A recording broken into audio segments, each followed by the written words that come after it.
بندہ مومن کا وعدہ کر لینا عدت المومن کاخذ الکف، بندہ مومن کا کسی سے کوئی وعدہ کر لینا ایسے ہے جیسے اس کا ہاتھ جو ہے اس کے ہاتھ میں آ گیا ہے. جیسے آپ نے کسی کا ہاتھ پکڑا ہوا کہاں جائے گا آپ، لہذا وہ تو بند گیا، اس نے وعدہ کیا وہ بند گیا. اور یہ ایک واقعہ آتا ہے حضور کا، اور یہ بھی آغاز وحی سے قبل کا واقعہ ہے.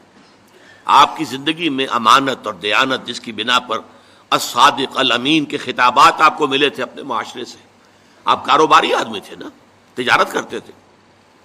ایک شخص سے کوئی بات ہو رہی تھی معاملے کی، کسی سودے کی، اس نے کہا کہ ذرا آئے محمد آپ انتظار کیجئے میرا یہاں پر، میں ابھی آتا ہوں. وہ جا کر اپنے کاموں میں ایسا مصروف ہو گیا بھول گیا. حدیث میں ثلاثہ کا لفظ آیا، 3 کے بعد یاد آیا اسے، اور عام شارحین کا یہ کہنا ہے 3 دن کے بعد. وہ بھولا رہا، اچانک کیا تھا، میں نے تو وعدہ کیا تھا محمد سے صلی اللہ علیہ وسلم کہ آپ یہاں میرا ذرا انتظار کیجئے میں ابھی آتا ہوں.